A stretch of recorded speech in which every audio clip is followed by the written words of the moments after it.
lives, so I urge everyone to stay focused on preventing the spread of the virus. Please continue remaining at home whenever possible and wear face coverings when social distancing measures are difficult to maintain as you run your essential errands.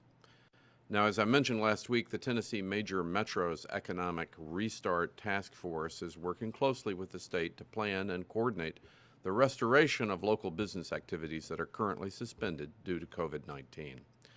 Having a restart roll out in a safe way is obviously a public priority. Now, here in Davidson County, we must safely transition to the next phases of our COVID-19 response and recovery efforts while listening to our public health experts. And this will ensure that we do not lose the hard-earned progress we've all worked together to achieve over the past several weeks. In the meantime, there are resources to help Nashvillians who are facing financial hardships during this time of historic challenge for our community.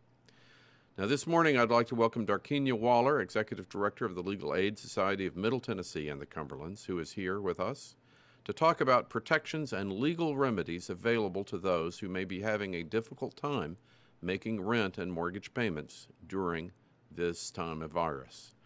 I'd also like to welcome Erica Mitchell, Chief Community Impact Officer of the United Way of Greater Nashville, who is joining us to discuss how Nashvillians can apply for direct mortgage and rent payment assistance through the COVID-19 Response Fund, and why it's important for members of our community who are able to contribute at this time to support the fund and its many grantee organizations across Davidson County. In addition to the resources available through the COVID-19 Response Fund, I want to remind all Nashvillians that the Metro Action Commission can provide rent, mortgage, and utility assistance to qualifying families. Please visit nashville.gov/MAC for more information how to apply for these emergency funds.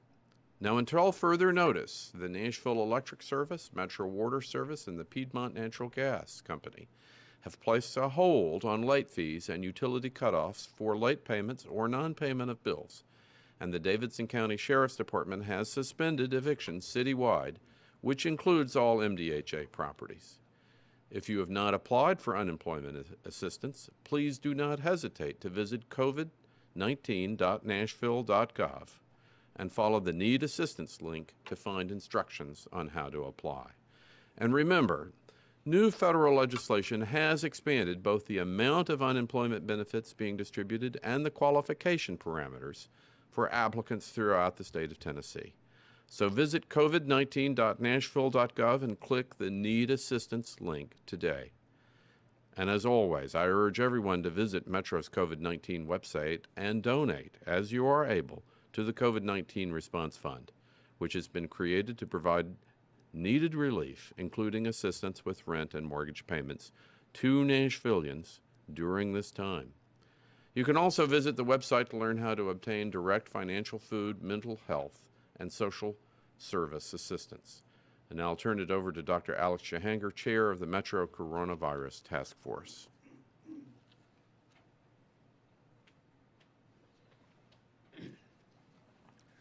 Thank you, Mayor Cooper, and good morning, Nashville.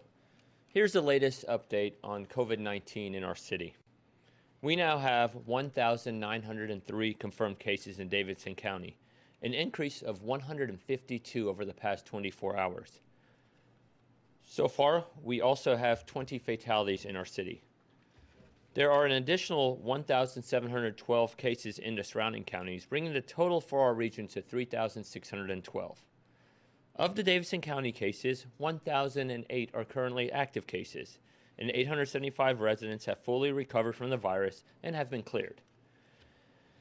Now, since our last press conference on Friday, the trend has not been good, as the mayor stated. While testing has increased by 11%, the number of people who have been tested positive has increased by 19%. To put this in perspective, last week, from Monday to Friday, testing increased by 7%, and the number of people who tested positive increased by 10% during the same time frame. Furthermore, the number of people who are currently infected with the disease increased by 25% over the past 3 days. Now, this tells us that over the past week, there is a greater rate of infection than the previous week. As I stated last week, we are still in a battle with this virus. Today, the 3 community assessment centers are open from 9 a.m. to 3 p.m. On Friday, 609 people were assessed and 605 of them were tested. This is the most people we had assessed in a single day since the centers opened on March 31st. And this brings our total number of people assessed at our centers to 3,074, and 2,336 people were tested at these sites. There continues to be short wait times, and the process takes less than 10 minutes, and there's no cost for the assessment or the test. You can drive up or walk up if you don't have a car, and if you think you're not feeling well, or that you may have been exposed to the virus, I urge you to seek medical attention. Call our hotline at 862-7777, again 615-862-7777. Medical professionals are standing by to answer your questions and determine if you need a further assessment. The hotline is open 7 days a week from 7 a.m. to 7 p.m. And finally, as you can see, we must stay vigilant. We are not out of the woods yet. Please stay at home. Only go out if it's absolutely necessary. If you have to go out, practice social distancing and wear a face covering, and return home right away. That's how you're making a difference, Nashville. I appreciate your efforts, and please help us keep the word to your friends and family about how to not spread this virus. Now I would like to introduce Darkenia Waller of the Legal Aid Society. Thank you.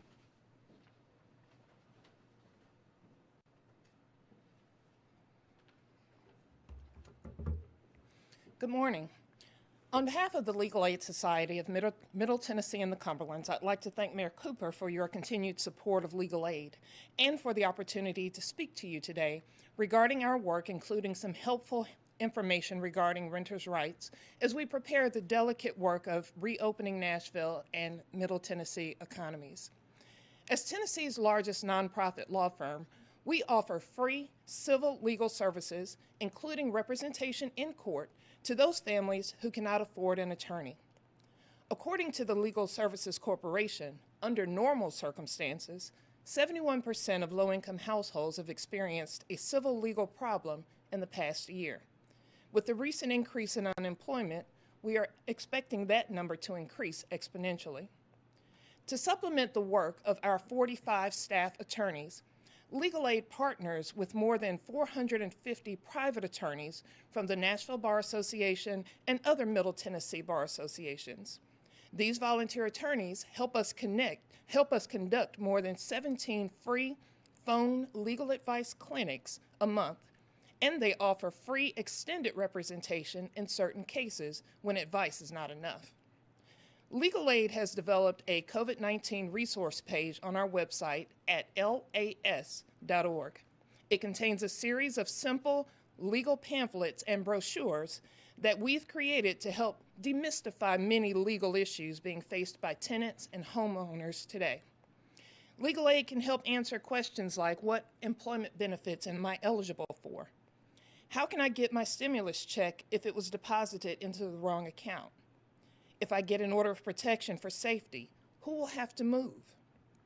Am I still eligible for SNAP benefits if my hours were reduced but I wasn't laid off? What options do I have if my mortgage company wants to foreclose? And do I need a will or an advance health care directive?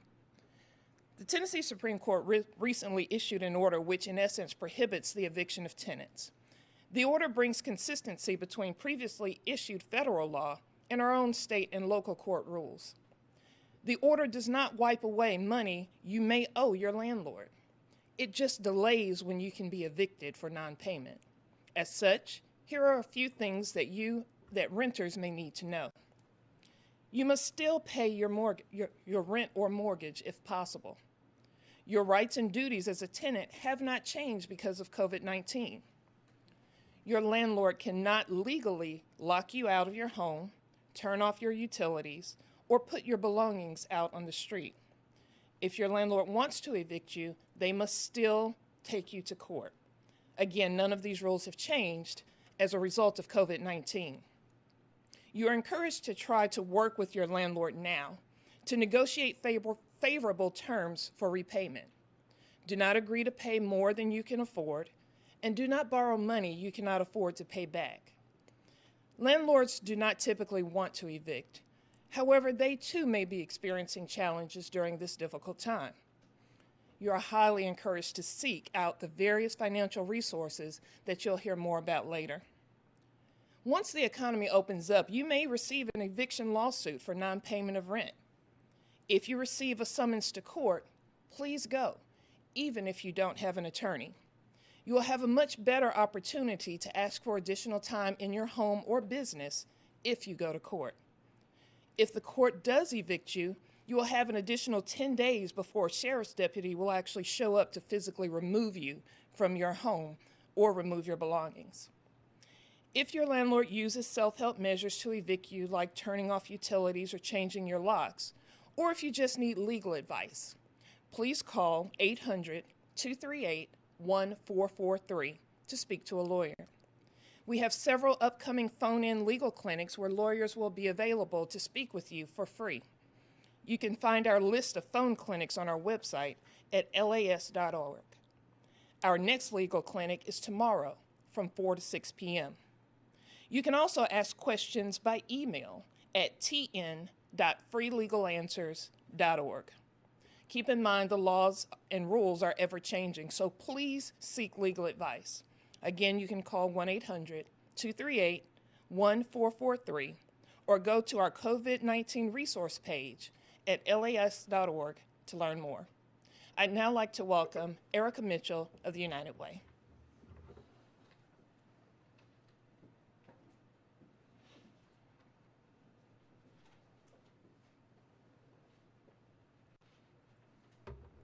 Good morning.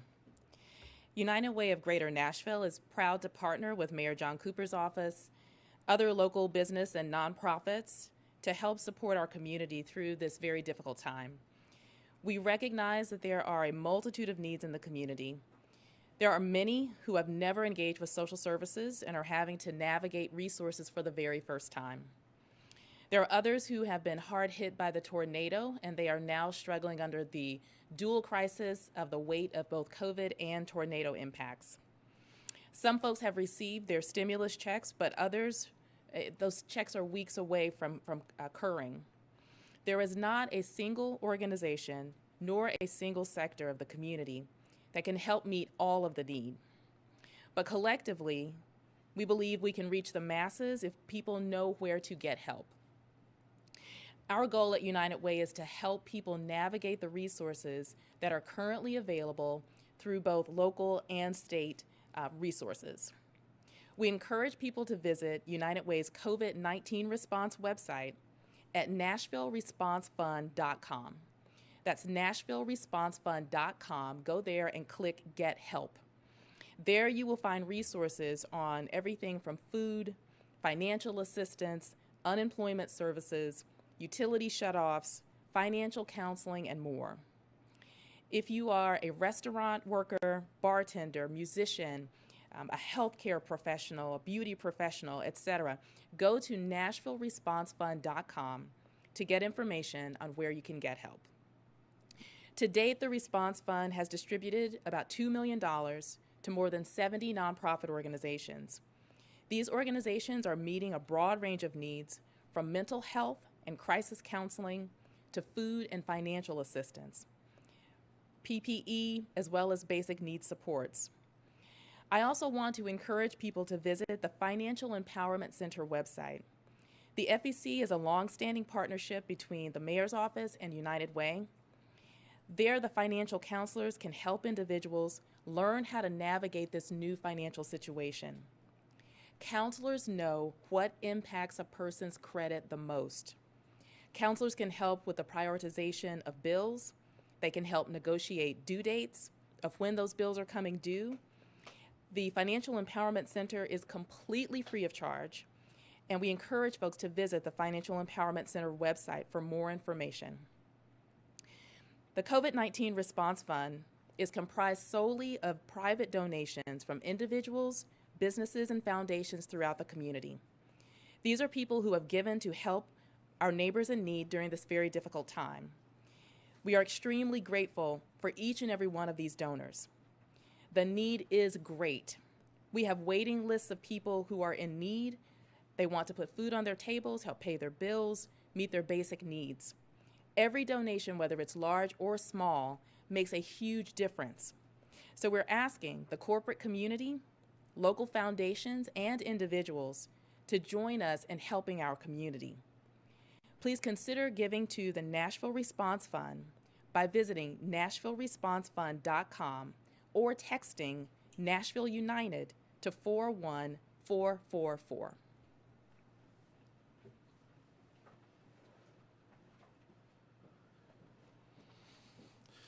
Thank you, Ms. Mitchell. Ms. Waller.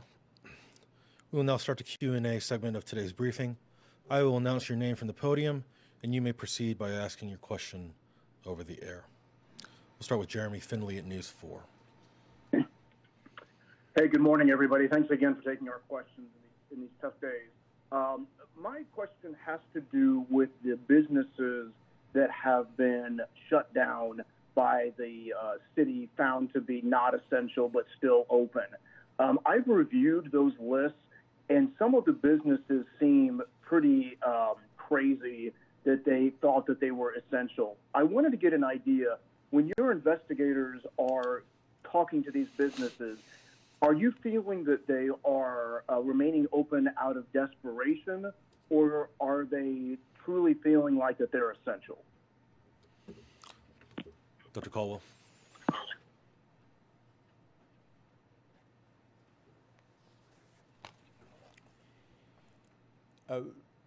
We look at the Safer at Home order as it's written, and we work with each of the individual businesses where we get any complaints, whether it be on the Hub Nashville on your smartphone or at the covid19.nashville.gov site. And what we find is that most of these businesses are compliant and they are abiding by the Safer at Home order. What we try to do is assure that the businesses are practicing CDC guidelines, social distancing inside with their employees, and that they also do everything they can to either do mail-in or curbside. So it's on a case-by-case basis, and we work within the guidelines of the interpretation of the Safer at Home order as it's written. So thank you.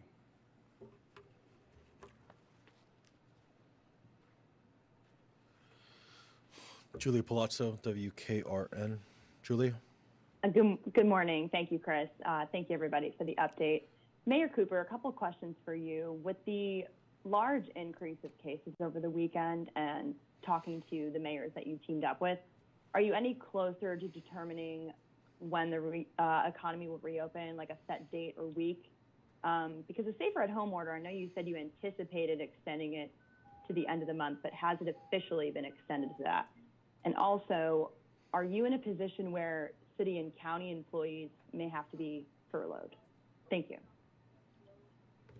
Thank you, Julia. Mayor Cooper?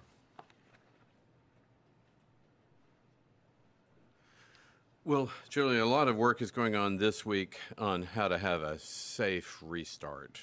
And I hope by the end of the week there'll be a lot of progress. I know there's a meeting going on this afternoon between the cities and their respective economies. Now, I expect an announcement probably tomorrow on the formal extension of the Safer at Home order. I think having it, I think people should expect, particularly with today's news, that will be extended for a period of time until we are certain that the rate of the disease is declining in Nashville. And then on city and county furloughed employees, we are doing everything possible so that that does not happen. Protecting our employees, we have so many employees who are providing the front line of response to the virus. All our public safety and public health employees. And frankly, we are in a money pinch. We're going to have to make a lot of maybe short-term measures to get through that money pinch, but we're going to be a great city on the other side of this. And we're going to have a restart. We're going to do a restart safely, and we're going to have a fully served city to make that restart possible, but it's not going to be easy. Thanks. Tosin Fakile, News 4. Tosin. Hi, good morning. Thank you for taking my questions. Two questions. The first to Mayor Cooper. We know that there's a rally later on this morning calling for the governor to open the economy. I was just wondering what your thoughts on that and what your message is to those people asking that the economy opens up, which includes Nashville. And my second question to Dr. Jahanger, this increase in cases, where do you think it's coming from? And do you think that's going to affect your decisions to reopen the economy as soon as possible here in Nashville? Mayor Cooper. Well, for the rally, I'm all for the rally. I just want everybody to do it safely. And remember to socially distance yourself while you're doing the rally. This is a period of time that we can't, we want public participation, but we want it safely. We hear their message and agree with the message. We want a restart. It's just going to be a priority to have the restart done safely, not to undo the progress. And what we really want is the long-term mitigation of the disease, to keep our healthcare capacity in place and available for those who may unfortunately need it. Thank you.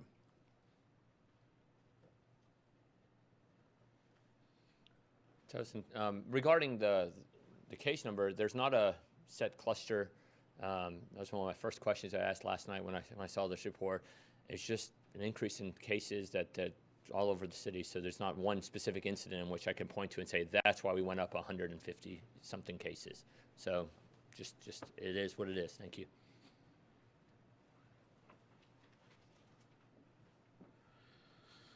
Kara Hartnett. Go ahead, Kara. Hi, thanks for taking questions. I guess I'm just wondering what is stopping Metro from expanding testing right now, and what are your plans to do so in the future? Dr. Jungir. Garrett, I want to highlight that on Friday, 609 people went to our assessment centers. 604 of them received a test. We are essentially testing anyone that feels ill or is worried that they may be infected, whether it's by close contact or another reason. I also want to highlight 604 is almost twice higher than any other day that we've run our assessment centers. But as I mentioned of last week, we do still conduct an assessment because you may have shortness of breath because you're having an asthma attack, or you may be having a heart attack. And I think people need to be very clear that you're going to get a medical professional seeing you when you go to one of our sites. They're going to see you. They're not going to charge you anything, and they're going to take care of you.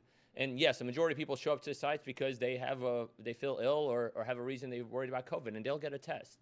But again, the symptoms of COVID: shortness of breath, cough, fever, new onset loss of smell, and new onset unexplained diarrhea. So if you have those symptoms, you think about COVID and get assessed. So thank you so much. Harriet Wallace, Fox 17. You're on the air, Harriet. Hi there, good morning. I do have two questions this morning. First, I want to talk about the Bordeaux nursing home outbreak.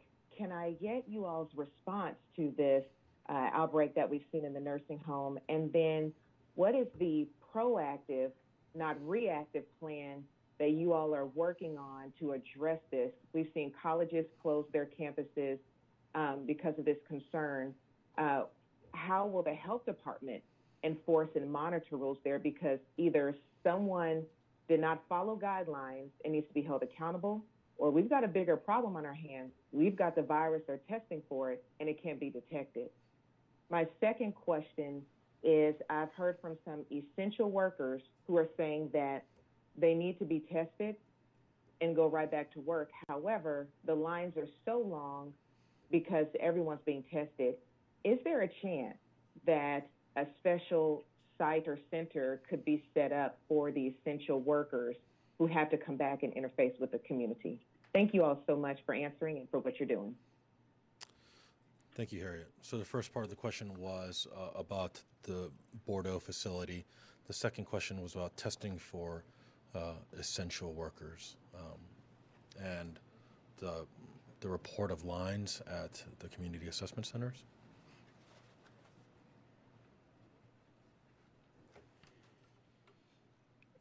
The facility at Bordeaux is one where I would like to let you know that it's very much focused on our public health response that has been very impactful. We immediately learned of 2 positive cases, and our epidemiological contact tracing staff went into action. We made sure that all of the employees and patients on that particular floor where those patients were tested. Once we got more tests back, we assured that there would be testing throughout the entire facility, and now we have tested all residents and all staff. We're working with the Tennessee Department of Health, which licenses this facility, as well as a geriatric specialty team at Vanderbilt. And right now I can tell you that the facility is on full lockdown, that we have assured that everyone is in isolation and wearing full PPE. We believe that what had happened at the Bordeaux facility may have been a worker who came in from a recent trip from out of the area that introduced COVID into this facility. So what we're doing overall with nursing homes is being very proactive.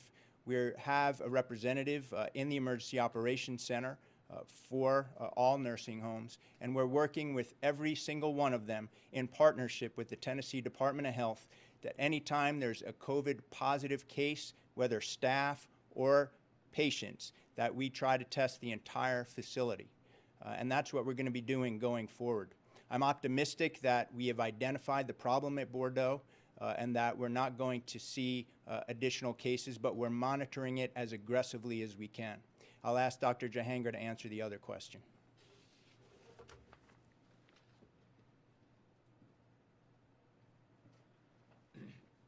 Harry, regarding your essential workers and the time for tests, I'll tell you, if those individuals came to community assessment centers that we run, we're not aware of any long lines or delay times there. Secondly, essential workers of Metro, so sheriff's department, firefighters, police, and so forth, there is a process that we have that they go through that's independent of our community assessment system. And I think every place of employment that has essential employees should have a plan for those individuals. So I can't speak directly to the incidents you're referring to, but I can tell you the city sites that we run have not had a long wait. Thank you so much.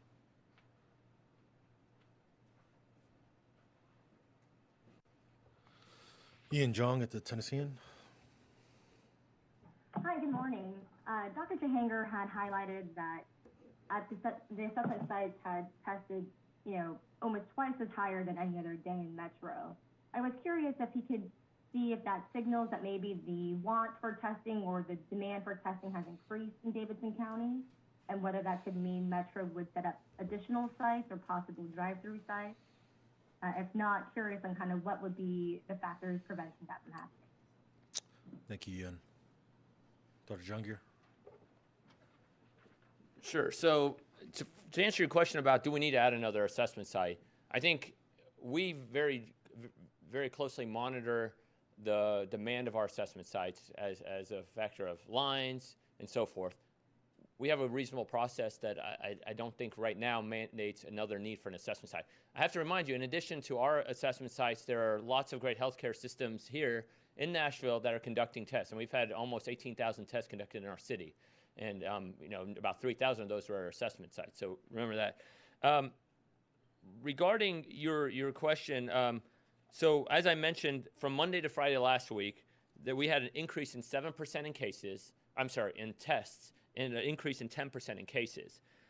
Friday to today, we had 11% increase in tests and 19% increase in cases. So there actually were more tests conducted in a shorter time frame in Nashville, but a greater percentage of those were positive. So I think what this tells me is that this virus is still active in our community.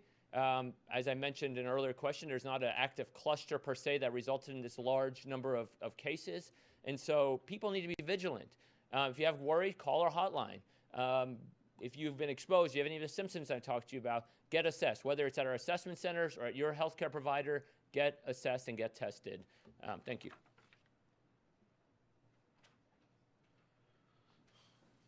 Nayeli Alamia from 96.7. Hi, thank you. Good morning. I have a question for Ms. Waller from Legal Aid Society. What are the requirements to receive those services, and do they have to have legal status? And I also have a question for Dr. Jahanger. What is your question for Dr. Jahanger? Go ahead, Nayeli. For Dr. Jahanger, how do you think now that we have free testing statewide, how do you think this will affect the timing on receiving results? Okay, thank you.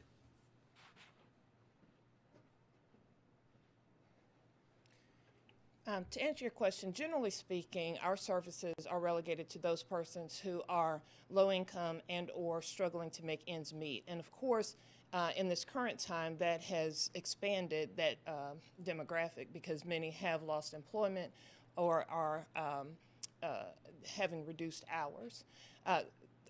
We process our eligibility is 125% of the federal poverty guidelines generally. However, that may change if you are a senior, which we have an exception for, or if you are a victim of domestic violence. Additionally, as it relates to legal status, again, if you are a victim of domestic violence, we are able to assist you. If you do not fall into our current eligibility guidelines, we also partner with other organizations who do similar work on smaller scales, but are able to assist those persons that fall outside of our eligibility guidelines.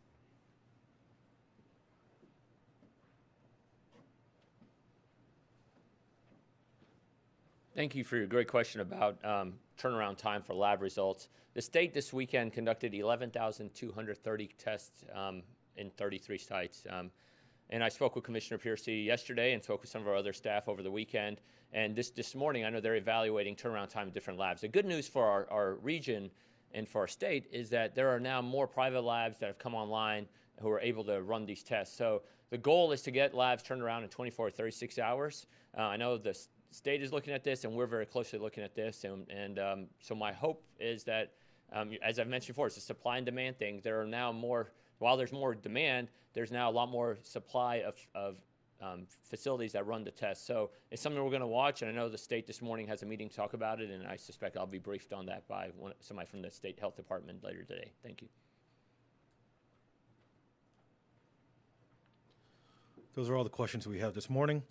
A recording of this press briefing will be made available later this afternoon. Thank you for joining us. This concludes today's Metro COVID-19. All right, I'm going to hit on a couple of the highlights that we've heard throughout this. So this is again with Mayor Cooper and some of the other Metro officials. Real quickly, we know the latest number. Unfortunately, this is increasing again significantly. So the latest number confirmed cases of the coronavirus here in Davidson County alone, 1,903. But that's an increase of 152 just in the last 24 hours. We know that brings our total also. We have 20 deaths now here in Davidson County. This is the number we love, though, talking about those that have recovered. 875 have fully recovered. Now, back to this increase in number of cases. So with that, Dr. Jahanger was talking about, this trend is not good. So now we have an active number of cases up 25% just over the weekend. And so with that, they are concerned. We went on to hear Mayor Cooper talking about when he was asked about this extension, a possible extension of the Safer at Home order. He said tomorrow he is expecting a formal announcement of another extension of the Safer at Home order until we see the rate of cases declining, and that has to be consistent. So it sounds like that will be extended, and we'll have a formal announcement. He said tomorrow, so we'll be following that. Also, a big question. He was asked about city or county layoffs for all these employees, and he said that he's doing what we can to make sure that does not happen. Described we're in a money pinch, but we will make do. We have a lot of short-term decisions to make it through this tough time, but we will get through it on the other side. But they're trying hard not to lay off or have any furloughs. And about the protesting, we're expecting in less than an hour at the Capitol. He says we hear their message. We agree with their message. We all want to restart. We just have to do it safely. So obviously keeping everyone's safety in mind as people do go back to work. We'll continue to follow this, bring you the very latest. Of course, we hope you'll join me coming up for News 4 at noon. We'll also have more online, always at WSMV.com, as well as on our News 4 app. Just search WSMV. Thanks for watching. Join me at noon. I'm stunned. That was the first time I've heard that, and my gosh, that's beautiful. And it was at the very end, and it was like the perfect way to end it. They raised so much money, they did so much good. So I thought that was like a 10 plus. You know who else has been doing such good? We talked about this morning. John Krakowski has just dropped. Krasinski, what did I say? Krakowski? I think you were talking about Jane Krakowski. John Krasinski. You know what? The good thing is nothing ever changes, right? My pronunciation still needs a little work. Yeah, Jane Krakowski is a friend. I love her.